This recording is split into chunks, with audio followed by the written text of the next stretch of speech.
अगर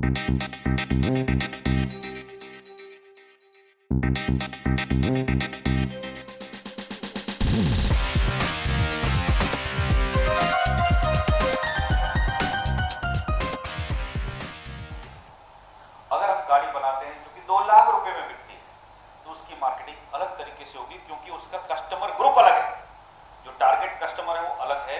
सो अगर हम टारगेट ग्रुप फिक्स करेंगे तो पता चलेगा कि किस कस्टमर को हम टारगेट कर रहे हैं और उस कस्टमर तक अपनी प्रोडक्ट के बारे में इंफॉर्मेशन कैसे पहुंचाई जा सकती है। सो ये जो गलती है वो हमें नहीं करनी चाहिए कि सारे कस्टमरों को बेचने की कोशिश करना। राइट, 2 लाख में जो गाड़ी बिकती है वो 2 करोड़ वाली गाड़ी वाला कभी भी नहीं लेगा उसको, तो उसको बेचने की कोशिश क्यों करनी चाहिए। उसी तरह से जो 2 करोड़ में गाड़ी बिकती है वो 5 लाख की गाड़ी खरीदने वाला नहीं लेगा। सो हमारा टारगेट कस्टमर फिक्स नहीं करना ये एक बहुत बड़ी गलती होती है जो हमें नहीं करनी चाहिए। जैसे ही हमने कस्टमर ग्रुप फिक्स कर डाला कि हमारा टारगेट कस्टमर कौन है, तो मार्केटिंग की बहुत सारी एक्टिविटीज, मार्केटिंग का प्लान, मार्केटिंग का बजट, ये सारी चीजें फिक्स करने में हमें सहायता मिलती है। सो ये एक तीसरी गलती जो हमें अवॉइड करनी चाहिए कि कोई भी सारे कस्टमरों को एक साथ ट्रीट करना, ये गलती हमें अवॉइड करनी चाहिए। चौथी मिस्टेक जो करते हैं हम, कि जो भी मार्केटिंग कम्युनिकेशन करते हैं, हम अपनी प्रोडक्ट के लिए जो भी मार्केटिंग कम्युनिकेशन करते हैं वो कंटिन्यूअस नहीं होता, कंसिस्टेंट नहीं होता, सुसंगत नहीं होता। एक स्पष्ट और सुसंगत मार्केटिंग संदेश नहीं होना एक चौथी मिस्टेक हम करते हैं। राइट, क्योंकि जैसे कि शुरुआत में हमने देखा कि तीव्र स्पर्धा का माहौल है, there is a lot of competition in the market. किसी भी प्रोडक्ट के लिए कस्टमर के पास बहुत सारे ऑप्शंस हैं, बहुत सारे चॉइसेस हैं।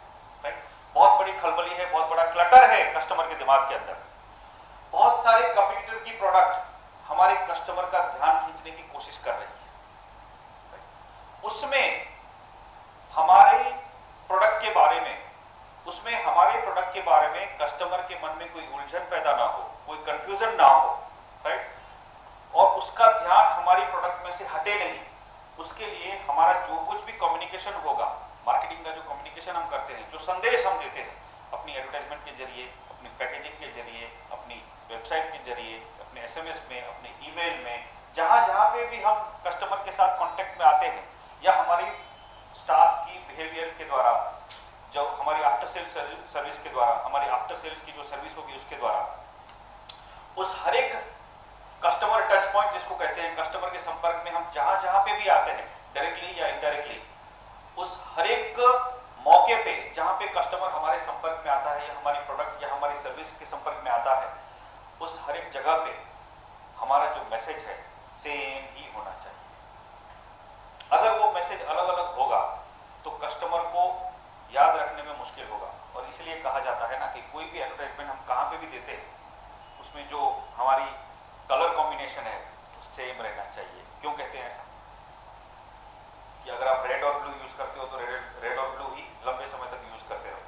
सपोज कोई भी पेप्सी या कोक, उसकी आप एडवर्टाइजमेंट देखोगे या पेप्सी का लोगो देखोगे तो वो रेड एंड ब्लू का कॉम्बिनेशन है, कोक जो है वो रेड एंड व्हाइट का कॉम्बिनेशन है। ऐसा ही क्यों कंटिन्यूसली रखते हैं? वो कभी कभी मतलब एक एडवर्टाइजमेंट पिंक कलर का, एक एडवर्टाइजमेंट में येलो कलर का, ऐसा ब्लैक कलर का, ऐसा लोगो क्यों नहीं करते? छाप है, वो छाप हो जाती है, ब्रांड की छाप हो जाती है, एक इमेज खड़ी हो जाती है। राइट, कि उसको कस्टमर को एक परिचय होने लगता है कि ये ब्रांड इसी कलर का, इसी टाइप का उसका लोगो है, इसी टाइप का कम्युनिकेशन है। तो धीरे धीरे वही सेम चीजें जब सामने आती रहती है ना, सेम चीजें जब सामने आती रहती है तब कस्टमर को फिर रिकॉल करना, याद रखना आसान हो जाता है। सो उसी तरह से खाली ब्रांड का लोगो नहीं, हमारा जो मैसेज होगा, जो भी हम बात करना चाहेंगे, सोच लो कि हमने अपनी एडवर्टाइजमेंट दी कहीं पे अपना ब्रोशर के अंदर या ईमेल में या किसी न्यूज़पेपर में या किसी SMS में, कहीं पे भी हमने कुछ मैसेज लिखा, तो वो जो मैसेज है वो मैसेज हमेशा एक ही होना चाहिए। वो एक ही होना चाहिए। वो मैसेज भी बदलता रहेगा। राइट, मैसेज का जो टोन है वो बदलता रहेगा, या मैसेज का जो फोकस है, जो भी हम कहना चाहते हैं कि हमारे प्रोडक्ट में ये खासियतें हैं या आपको ये बेनिफिट होंगे, वो जो मैसेज है, सोच लो हम हर वक्त वो उसको चेंज करते रहते हैं तो कस्टमर को हर वक्त कुछ नया नया पढ़ने को या सुनने को मिलेगा। उसकी याददाश्त उतनी नहीं है तो वो भूल जाएगा कि हमने पहली एडवर्टाइजमेंट में क्या बोला था।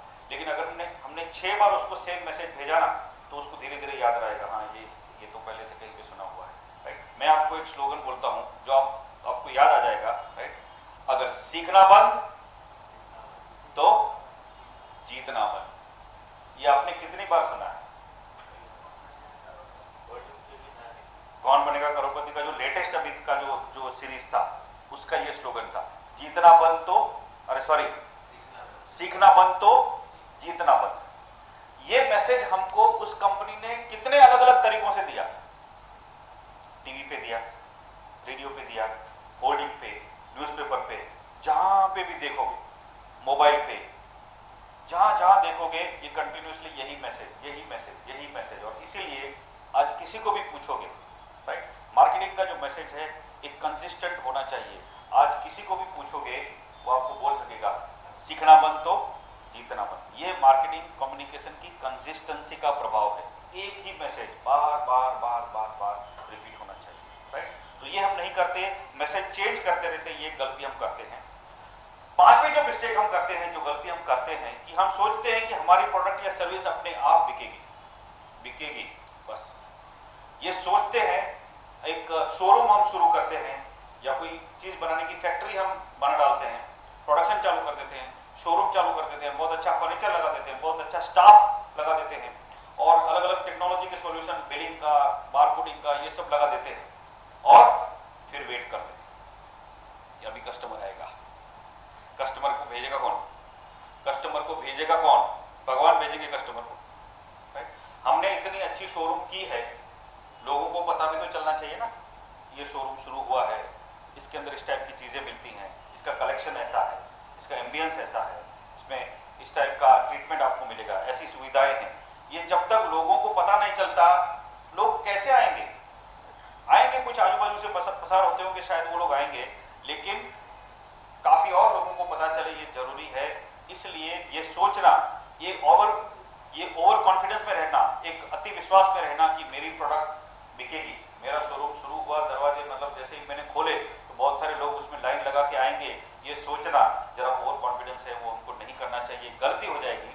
क्योंकि हर एक प्रोडक्ट को, हर एक सर्विस को मार्केटिंग की जरूरत होती है। अगर उसका स्कोप, उसका व्याप हमें बढ़ाना है, उसकी सेल हमें इंक्रीज करनी है, तो डेफिनेटली मार्केटिंग की जरूरत पड़ेगी।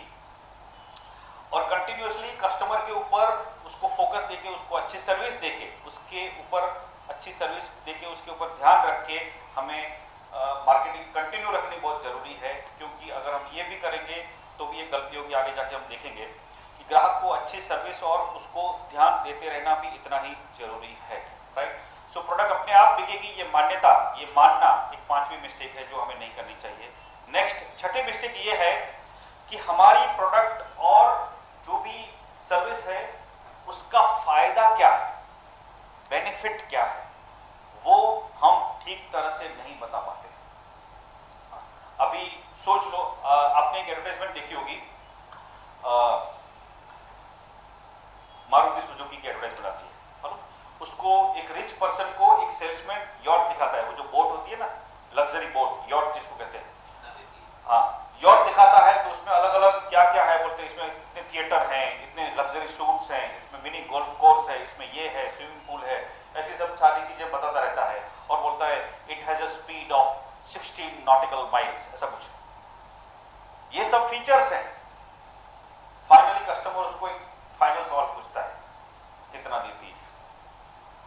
कस्टमर के मन में वो एक सवाल है, वो एक क्वेश्चन है। हम मोबाइल की एडवर्टाइजमेंट देखते हैं तो उसके अंदर बहुत सारे ऐसे ऐसे फीचर्स के बारे में बात करते हैं, इसमें इतनी मेमोरी है, इसमें इतना एमपी का कैमरा है, इसमें ये प्रोसेसर है। अभी जो रेगुलर पर्सन है उसको क्या पड़ी है इसमें कौन सा प्रोसेसर है और कितना मेमोरी है ना? उसको तो मुझे इसमें से कितने काम कर सकता हूं मैं, मुझे इसमें से क्या फायदा होगा, मैं इससे कितने काम कर सकता हूं, मेरा बेनिफिट क्या है, अगर उतना बताया जाए तो काफी है।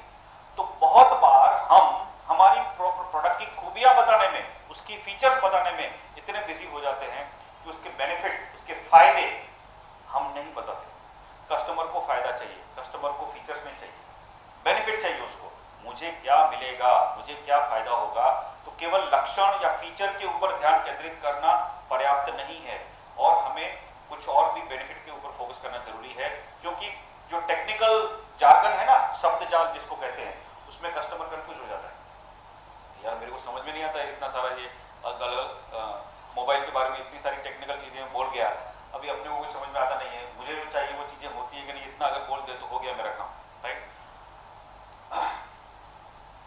हमारे प्रोडक्ट की जो भी यूएसपी होगी, यूनिक सेलिंग प्रोपोजिशन जिसको कहते हैं ना, कि जो खासियत है जो कस्टमर के लिए इंपॉर्टेंट है, उसको फाइंड आउट करना और कस्टमर को उसके बारे में बताना, ये हमारे लिए बहुत इंपॉर्टेंट है। तो हम ये गलती जो कर बैठते हैं कि हमारे प्रोडक्ट के बेनिफिट नहीं बता पाते हैं, वो हमें रोकनी चाहिए, जो कि छठा मिस्टेक था।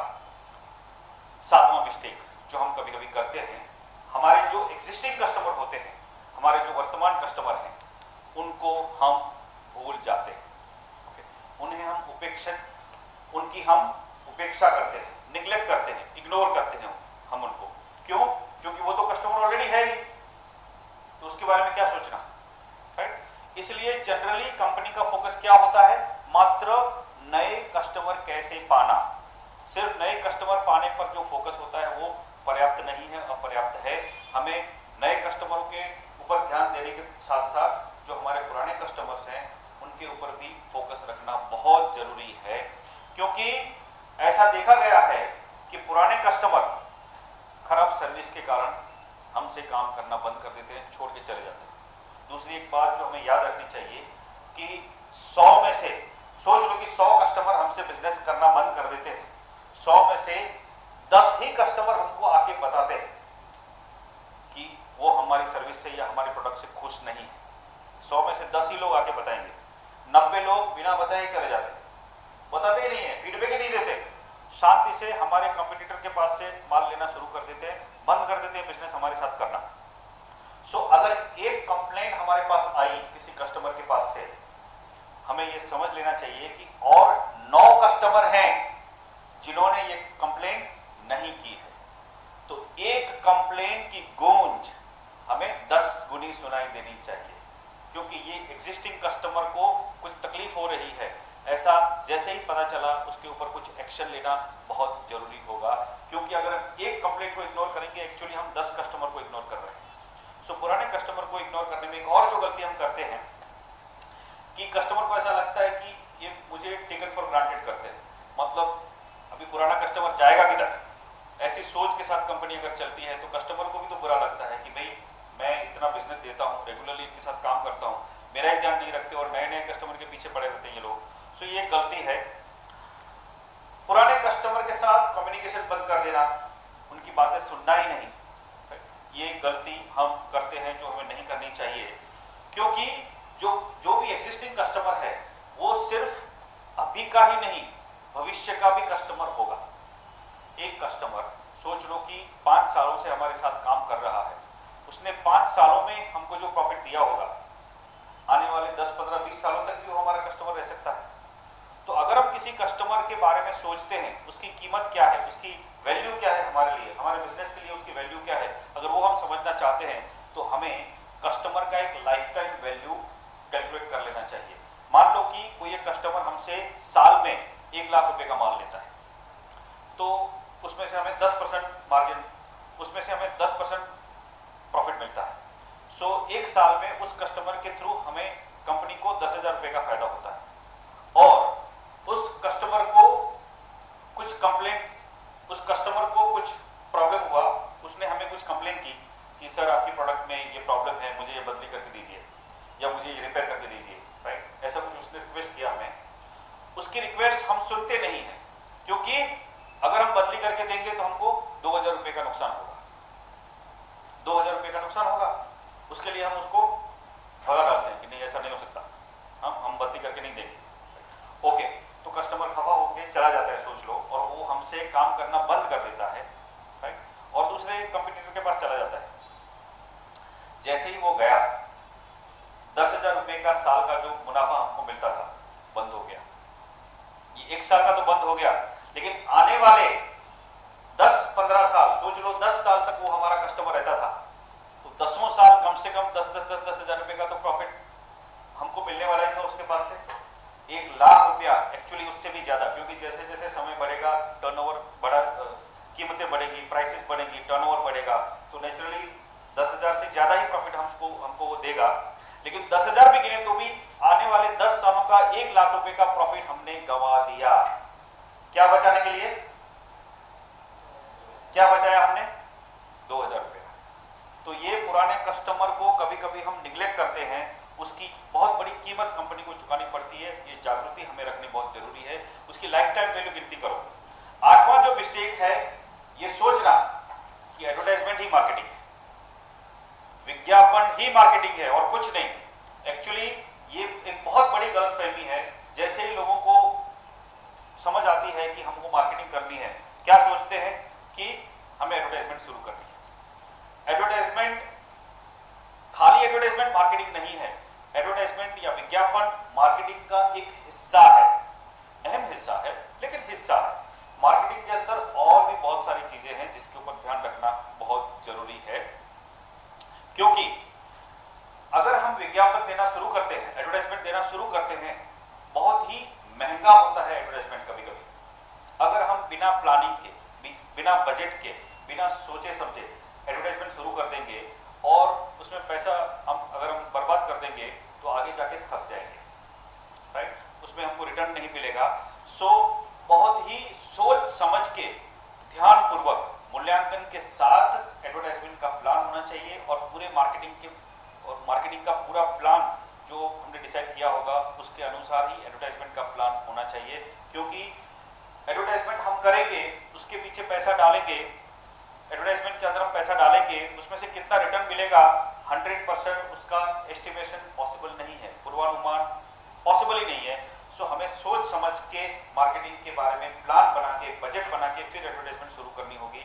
खाली एडवर्टाइजमेंट जैसे ही हमने शुरू कर दी, उसमें क्या लिखेंगे, किस पेपर में देंगे, किस रेडियो पे देंगे, किस टीवी पे देंगे, किस वेबसाइट पे देंगे, कहाँ पे होर्डिंग लगाएंगे, उसमें क्या लिखेंगे, किस लैंग्वेज में लिखेंगे, किस साइज का देंगे, कितनी बार देंगे, कितने समय तक चलेगा, किस लोकेलिटी में देंगे, बहुत सारे सवालों का जवाब हमें सबसे पहले अपने आप को पूछ के उसके आंसर दे के फिर एडवर्टाइजमेंट का या कम्युनिकेशन का कोई भी प्रोजेक्ट शुरू करना चाहिए। तो ये गलती कि एडवर्टाइजमेंट ही मार्केटिंग होती है, हमें नहीं करनी चाहिए।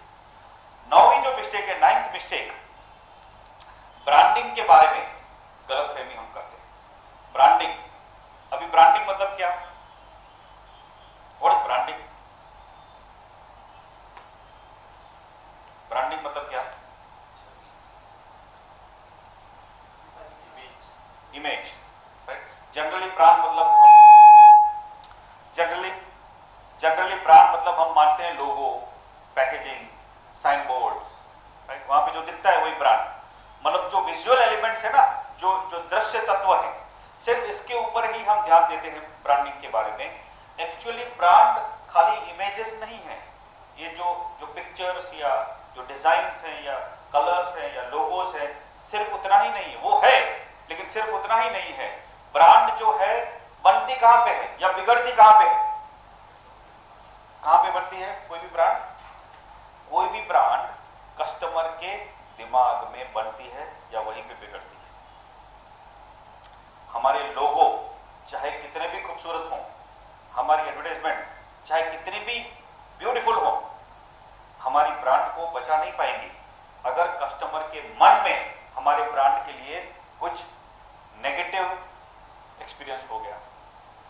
सो ब्रांडिंग बहुत केयरफुली समझ लेना जरूरी है कि हमने बहुत अच्छा लोगो बना डाला, बहुत अच्छे बोर्ड बना डाले, बहुत अच्छा पैकेजिंग कर डाला और कलर कॉम्बिनेशन ठीक ठाक कर डाला, किसी इंटरनेशनल ब्रांड के जैसा कर डाला, इसलिए हमारी ब्रांड भी उसके जैसी ही बन गई।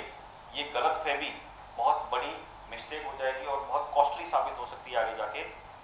क्योंकि ब्रांडिंग खाली विजुअल चीजें, दिखने वाली चीजों को चेंज कर करके ब्रांडिंग नहीं बन जाती।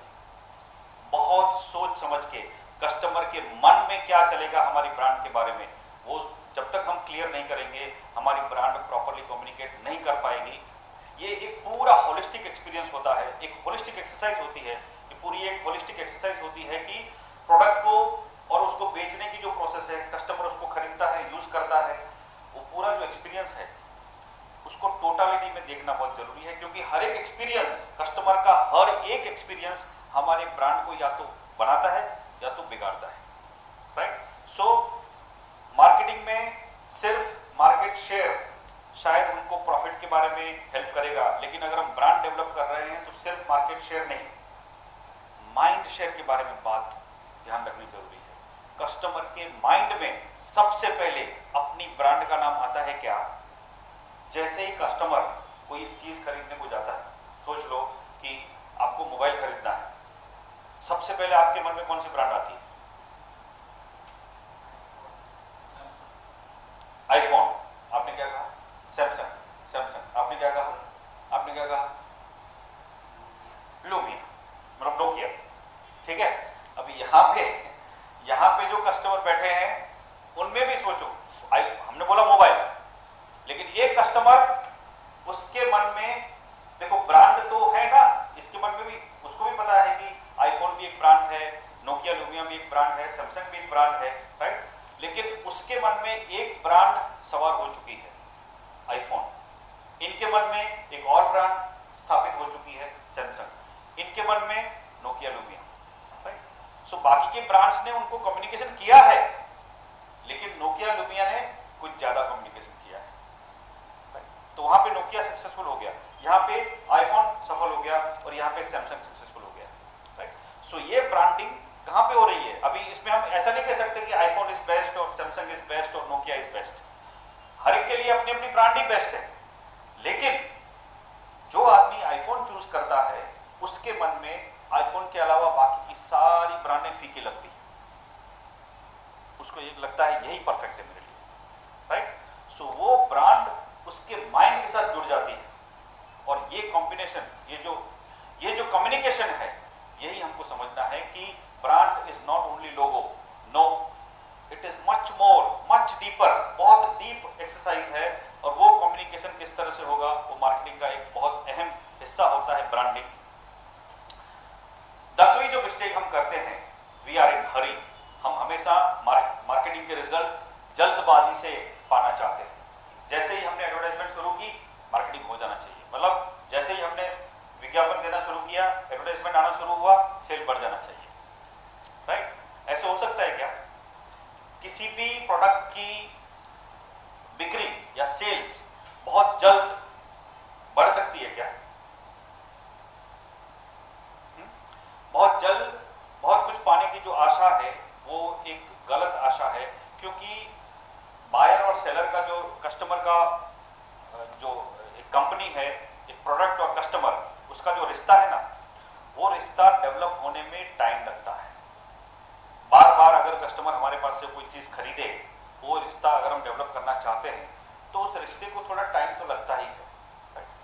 किसी भी रिश्ते को डेवलप करने में जिस तरह से टाइम लगता है, उस तरह से बायर और सेलर के बीच में जो रिश्ता है उसको भी डेवलप होने में टाइम तो लगता ही है।